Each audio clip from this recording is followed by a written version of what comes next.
I'm Tony Baldwin, Superintendent of Buncombe County Schools. We are honored to host this press conference and this press conference is symbolically for all superintendents in Western North Carolina. This is the fourth of 4 such conferences that have already occurred across the state of North Carolina. The purpose of our press conference is to present and advocate for the legislative priorities that have been recommended by our professional organizations, North Carolina Association of School Administrators and the North Carolina School Superintendents Association. We ask that the General Assembly strongly consider these recommendations during their upcoming short session, which begins on Monday. I just can't help but think that what a fitting building to be in. Those of you that are guests may not know this, but this building, Nesbitt Discovery Academy, was named for one of the true champions of public education across the state, and that was the late State Senator Martin Nesbitt. So I think it's very fitting that we're here. At this time, I would like to recognize our state legislators that were kind enough to give us their time this morning. I'm going to ask them to stand. Let's hold our applause I can introduce all 3, and that is first State Representative Susan Fisher. Thank you, Susan. Representative Brian Turner and Senator Terry Van Dyne. Let's give them a round of applause.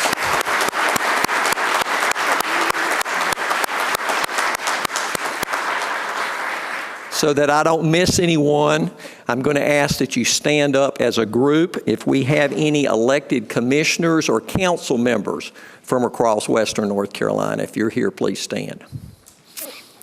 Okay. Likewise, and I know we have several representatives from the school boards across Western North Carolina. If you are a school board member, please stand. Thank you for being here.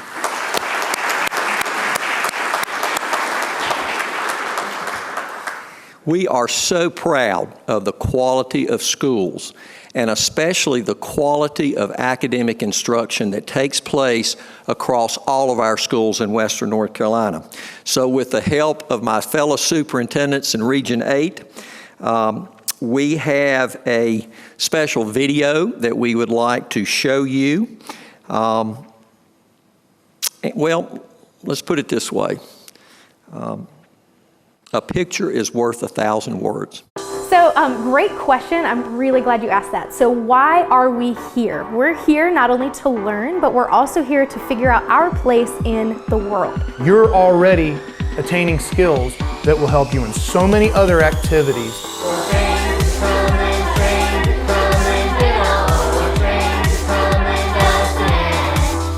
And in a place where we have so much diversity, where we have so many things to learn from one another, we can grow and we can continue to shape our future so we are productive members of society. And it has a C concave. Concave means it caves inward, right?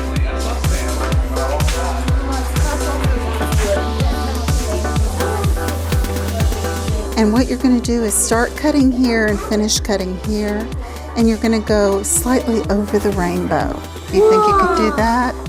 You're already attaining skills that will help you in so many other activities that are out there for you to do. Whether it's at school, whether it's at church, whether anywhere. Sarah, would you mind giving us some descriptive characteristics of a virus and how that virus reproduces? It is non-living and it's not helpful. It has to have a living host and it injects it into the host. Okay, what is it injecting into? One day, King Midas was out in his beautiful rose garden.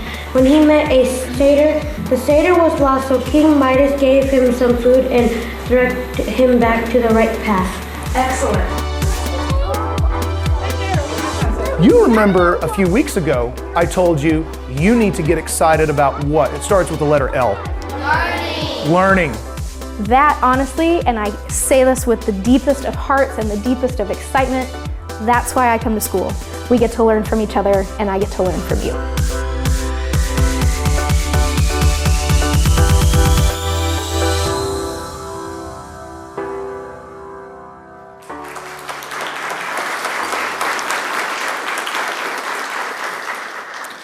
Now, that's what you see when you visit the schools in the classroom in Western North Carolina. But let me tell you the rest of the story. We sent cameras across our region to film in those schools that were designated as D schools, below standard. Based on what I saw, maybe D stands for dynamic.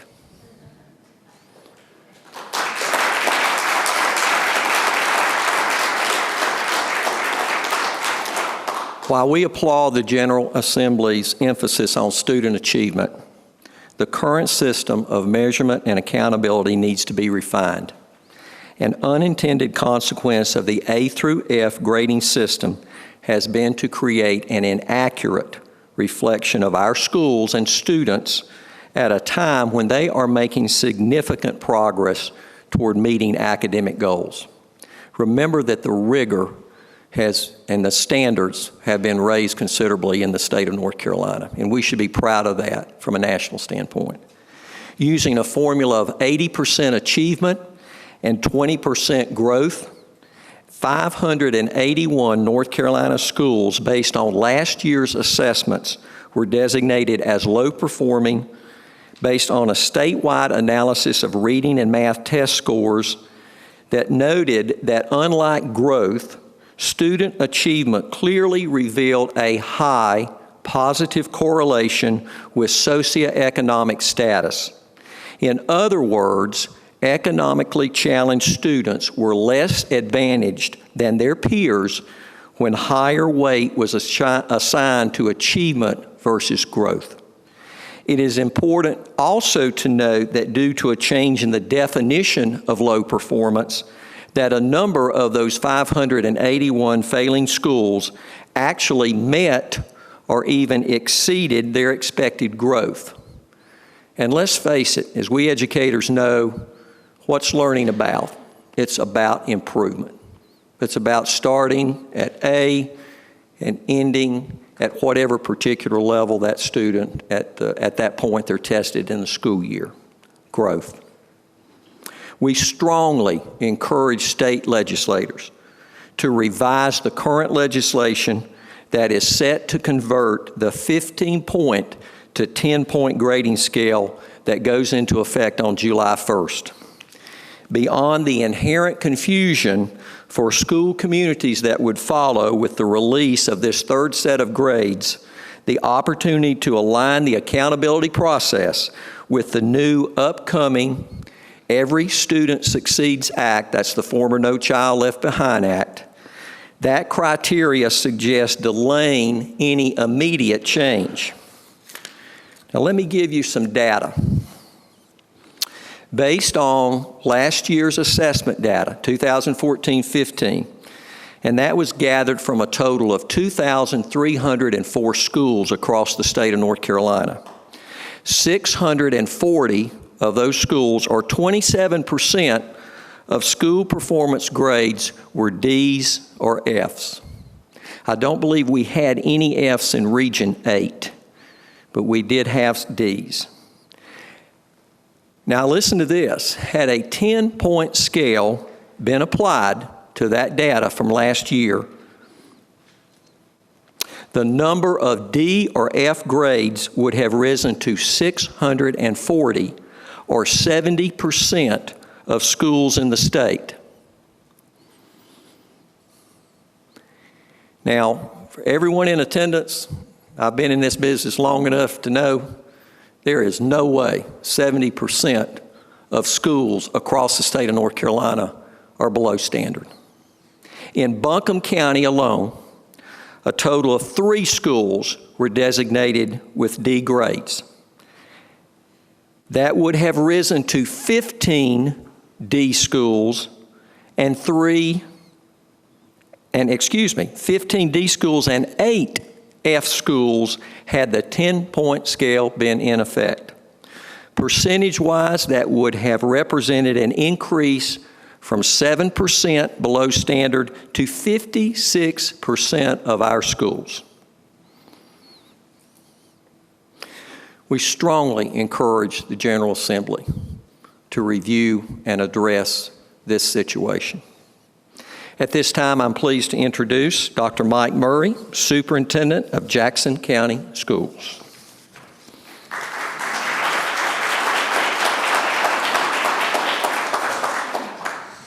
Thank you, Tony, and it's certainly an honor to be asked to do this. I'm extremely proud of our region. Been in this business 32 years in the far west, and know that we have the best students in the state and in the country. So, very honored to talk to you today about a situation that I think everyone is near and dear to your heart.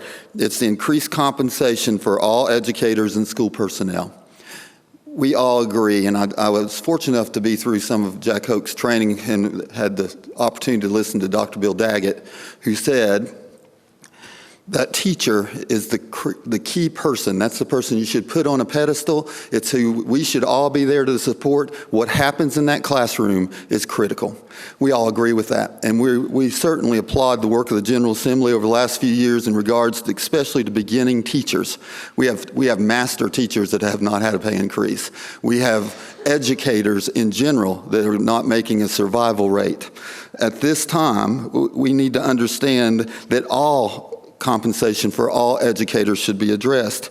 Many of my educators and the educators in the mountains have 2 and 3 jobs to make a survival rate. That's just unacceptable, and we have to address that if we're going to continue to know, and we all know we're part of something special. We understand that public education is the best deal in town. I tell everybody every day, there's no other choice. I don't have to put down charters or anyone else out there, especially when I know that we are the best deal in town.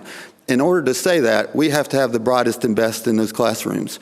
Another thing that's being very much overlooked is that we have slid now to 50th out of 51 in the amount we're paying our principals. Now, that's not only unacceptable, that's criminal. And what's going to end up happening is we're going to have a leadership void. And when that leadership void happens, then we can't tell people we're part of something special, because guess what? All research says in order to make really good changes and positive changes in schools, it requires a strong leader. And so at this time, we need to make sure we understand it is important to raise teacher salaries. But the bus drivers that get them there, everybody involved in your organization, the child nutrition workers who work diligently to make sure they have everything they need, every person in our organization, we need to look at that. We are losing administrators, folks. I lost one to South Carolina this year. I've lost one just about every year I've been a superintendent, and one of my principals left their principalship and to take a Tennessee assistant principalship job and make $30,000 more. I am telling you, we can't continue on the path we're on and keep leaders and people that are highly qualified in those classrooms unless we address and increase compensation.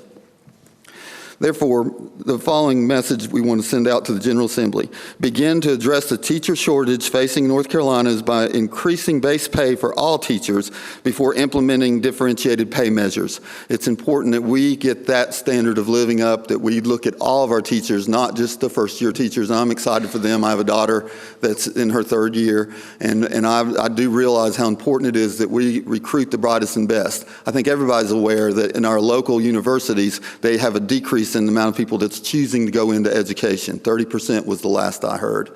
If you're paid 42 out of 50 to be a teacher, and we've increased a little bit, then I guess you understand why it's not attractive to go into education if you can't feed your family. So we're asking that we provide all school-based administrators a salary increase which at a minimum mirrors the average of the teacher increase provided in 2016.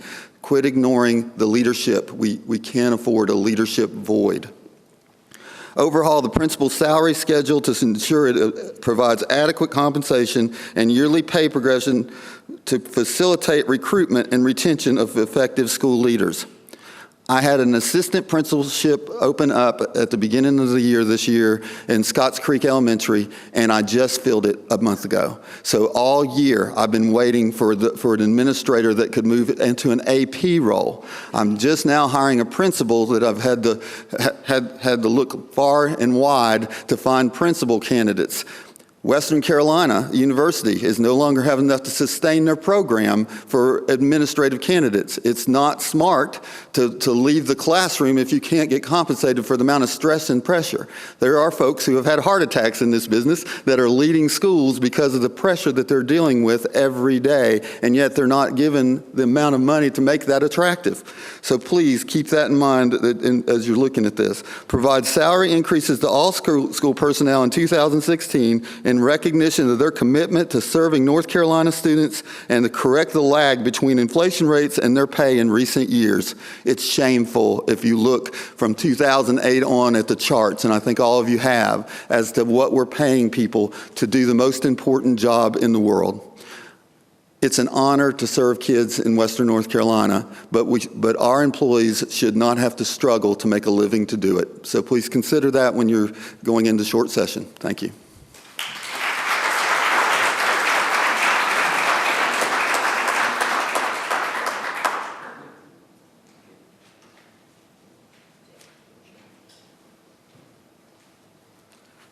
This time I'm going to introduce Jeff McDaris. He doesn't need an introduction. He's well known. So Jeff McDaris, Transylvania County Superintendent.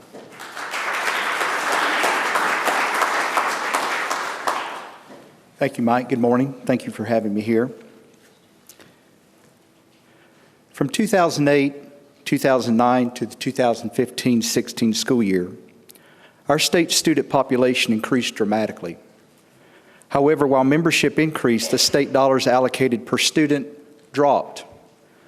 The continued decrease in ADM dollars ranked North Carolina 46th in the nation in per pupil funding for 2014-15. The result is that our public schools are being expected to educate more students with a lower investment per child. The impact of this reduction has resulted in significant cuts in those things students and schools need to succeed, such as textbooks, instructional supplies, teacher assistants, and instructional support staff. A specific area of vital investment is in digital learning. We applaud the General Assembly's 2013 legislation affirming their intent to transition funding from traditional to digital resources. However, the funding needed to meet this target remains distant. In a recent study by the North Carolina Chamber Foundation on Economic Opportunity in North Carolina, the report details how the workplace is being transformed by automation, globalization, and robotics. At their recent Future of Work conference, the Institute for Emerging Issues at NC State University released research that looked at the impacts of advancing technology on our state. They found that lower wage jobs are particularly at risk, and computerization and robotics is threatening many job types. Over 1 million North Carolinians are currently working in these most vulnerable sectors. In our history, North Carolina stepped up to the plate time and time again to meet the challenges of economic advancement through public education. We have recognized the importance of investing resources in our traditional public schools to meet the critical needs of our workforce, economy, and quality of life. Our students and schools must be provided the competitive resources necessary to compete for jobs. The vital part of this lives in digital literacy and learning. We need these resources to prepare students for jobs that have yet to be invented. We need digital learning as a core component of all educational plans for innovation and personalized learning. We must provide reliable and effective infrastructure for all stakeholders at school and at home. It is imperative that state funding support infrastructure for each district as well as to provide technical support. We need to provide a mobile device for every educator and every student at home and at school. North Carolina should provide state funding for technology facilitators at each school and professional development to support digital learning and overall learning. It is in our strategic interest to develop and implement standards for digital citizenship at every grade level. North Carolina can do this. We can restore per pupil funding to pre-recession levels before expanding a voucher system that has little or no accountability. We can provide recurring state funding to ensure adequate staffing in all aspects of school operations. we can return to a predictable budget funding model that takes student enrollment growth into account and allowing adequate planning for the next school year. Our teachers and our schools are ready and able to do this, but we need the resources to win the battle. I'd like to call Dr. Baldwin back up. Thank you.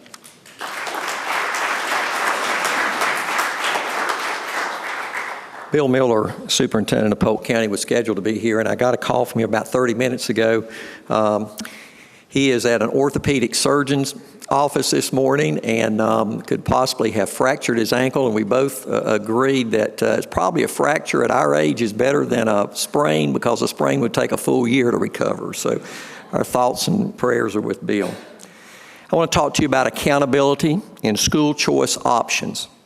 As North Carolina follows national trends in providing taxpayer support for students to receive their education through non-traditional providers, we urge state policymakers to take the necessary steps to ensure that all educational entities are treated fairly and, regardless of the type of schools, are held accountable for providing a high-quality education across this state. We strongly believe that students served by new education service providers should not be funded at the expense of the vast majority of our state's K through 12 students enrolled in public schools.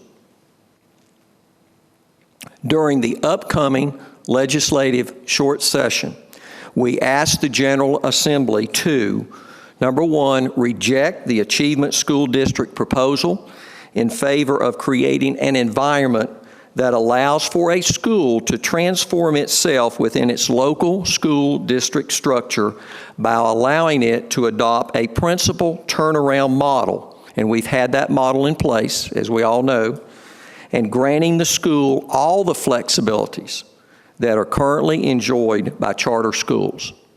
Second, maintain fair funding of traditional public schools and charter schools by preventing the proposed changes that would require our local school districts to share funds with charter schools for programs that they do not offer, and for district and school grants and reimbursements that the charter schools may apply for themselves.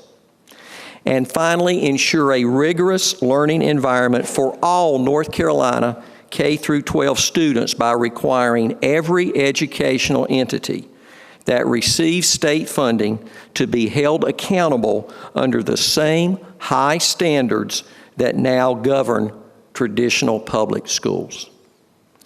Our next presenter will be the superintendent from McDowell County, Mr. Mark Garrett.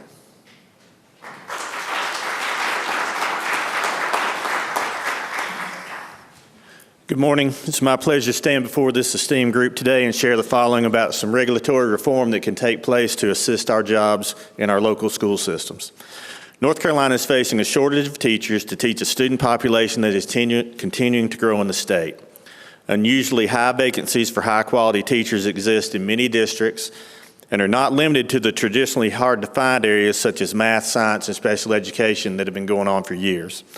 Enrollment in schools of education, as Dr. Murray shared, is on the decline locally and nationally. In some cases, down 30%, and in some areas, they're even looking at dropping teacher ed programs, projecting to exacerbate the teacher shortage in the future. In our own district, we had to open the year with a handful of teaching positions unfilled, and only recently permanently filled a math position at our high school that had been posted early in the summer of 2015. Last week, I learned that Charlotte, Mecklenburg, and Wake counties began the year with over 100 vacancies. And in the east, New Hanover County opened with over 35 vacancies. As you can see, this issue is affecting districts all across North Carolina, regardless of location or size. We strongly encourage the General Assembly to develop policy and make subsequent decisions to remedy this situation. Amending and expanding the paths to teacher licensure are actions that can be taken to address teacher shortage issues at no cost to the taxpayer. True reciprocity with states outside of North Carolina needs to be established.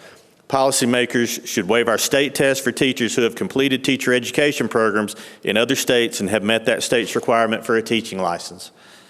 Overly burdensome and costly testing requirements need to be reduced or removed for NC Teacher Education Program graduates whose degree represents qualification to enter the profession. Finally, military veterans and spouses, reflective of our proud relationship with the military, should easily be able to obtain a teaching license upon relocation into our state. The process needs to be expedited. I want to close by sharing one final thought. The solution to this issue is well within our grasp as long as the governing bodies and the Department of Public Instruction collaborate and communicate effectively with local school districts to do what is best for the students of North Carolina. I myself came from Tennessee in 2001 by choice because North Carolina was a leader not only in the Southeast, but recognized as a leader nationally. I want to be able to say the same thing as I continue my career here in North Carolina. I'm a proud superintendent in this state. I'm proud to be in this region, and I'm proud to stand before you. But I do want to see us continue to move forward for the students. I'm now pleased to introduce Dr. Janet Mason, Superintendent of Rutherford County Schools. Thank you.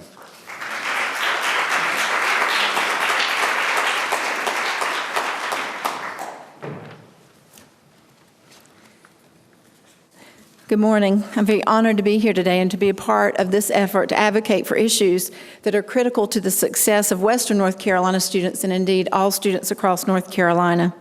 North Carolina's ability to compete for jobs and promote greater economic prosperity is dependent upon the quality of our public schools. I think we would all agree with that. Through our professional organization, the North Carolina School Superintendents have developed a proactive education reform plan called the North Carolina Guide to Strengthening Our Public Schools for the purpose of establishing a strategic direction for public education. We've developed this guide also to focus the attention of policymakers and stakeholders on issues and responses that will make a difference in student achievement. The guide outlines 6 primary goals in areas of strategic focus. The achievement of our first goal, that all North Carolina students will graduate prepared for college, careers, and citizenship, will require a statewide alignment of content standards, instruction, and assessments. Furthermore, rigorous content that aligns to international competencies must be infused into the curriculum. Finally, we must create grade-appropriate career development experiences to prepare our students for their futures.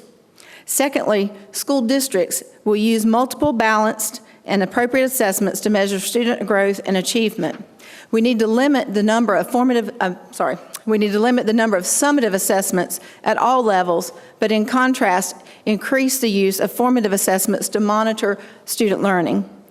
Preparing our students for the 21st century workplace calls for more authentic assessments, including problem-based projects and collaborative presentations. Our third goal, all North Carolina students will receive high-quality instruction delivered by the nation's best teachers, is critical to ensuring our students and our state's success.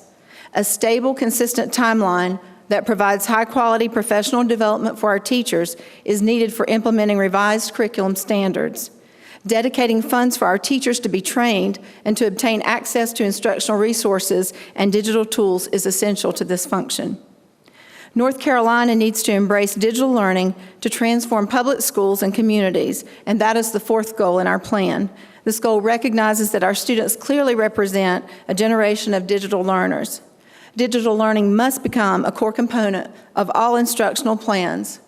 Reliable infrastructure in our schools and in our students' homes is essential to make this a reality, and to the implementation of digital devices and resources for instruction. We call upon our state legislators to provide funds for infrastructure and for the school personnel that are necessary to facilitate this effort. Our fifth goal addresses the need for our state to develop North Carolina's human capital for the provision of high-quality public education. We must work to increase the salaries and benefits of all teachers, principals, administrators, and classified staff to ensure that our state will be highly competitive and in the top 10% in the nation. Additionally, our state licensure system requires reform to streamline the process for obtaining a North Carolina teaching license. It's a slightly frustrating process right now, as many of us know. Teachers from other states need to be provided flexibility and open reciprocity to meet the North Carolina requirements. Our final goal calls for increasing funding so that North Carolina will rank 25th nationwide in public school funding by the year 2025. To ensure that our schools have the needed resources to deliver a world-class education, funding reductions must be restored. and the pattern of unfunded mandates must end, and all future mandates need to be fully funded within the areas of personnel, professional development, and instructional resources. As an organization, we strongly believe that it is imperative for our state to develop and commit to a shared vision for public education. Our future depends on today's public school graduates who must be prepared for success in a highly skilled workforce. Entrepreneurship and innovation, the cornerstones of 21st century economies, require our graduates to be critical and creative thinkers, effective communicators, and collaborative workers. We invite policymakers, business leaders, educators, parents, and all stakeholders to join us in this important conversation, embrace the shared vision and strategic direction for public education, and provide the economic investment and funding needed to continue the forward momentum to improve public schools and achieve success for our students. As we close our remarks this morning, I want to make sure that we thank the media, and also I would like to thank Donnie Porter and all of the BCS communication team for the tremendous job they've done today. At this time, I'd like to invite all North Carolina superintendents who are present back to join me at the podium, and I would also like to introduce Jack Hoke, an advocate for public education all across our state and the executive director of the North Carolina School Superintendents Association.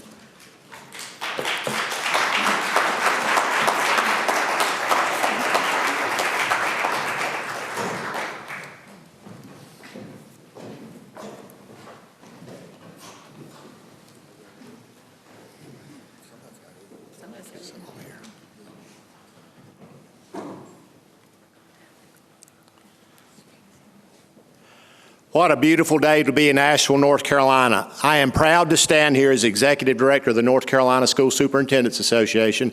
This organization spent last year putting this guide together with the work of 115 superintendents that represented about 625 years of experience in the superintendency and about 2,850 years of experience in education. So it's not our first rodeo. Our intent was to frame the debate and focus attention on the education issues that we believe will make a difference in student achievement and ultimately in economic development and the quality of life in North Carolina. And we've aligned our legislative priorities with our strategic vision and hope that we can work with our policymakers to move forward in education in North Carolina.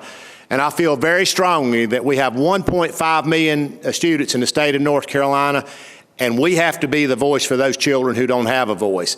So as school leaders, we're reaching out to our legislators, our business community, and all parents and stakeholders to let's make North Carolina the best education state in the nation. And we've been there and we can be there again. The School Superintendents Association and superintendents stand ready to work collaboratively with other entities across our state to achieve these goals and objectives and create North Carolina's future through a strong system of public education. We're tweeting out today, and you can use the hashtag NCSupers and hashtag WNCSupers.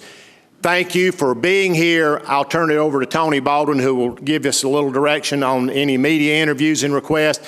Thank you for your support of public education, and we're in a great state, and we can make it greater working together. Thank you.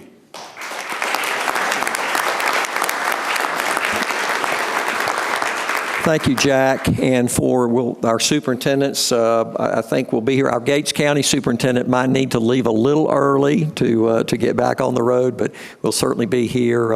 Julie and our television station be here available for any questions and answers that you might have, as well as some other dignitaries in the room as well. So again, thank you for being here. Such an important cause. I think each and every one of us can lock arms on this. Thank you.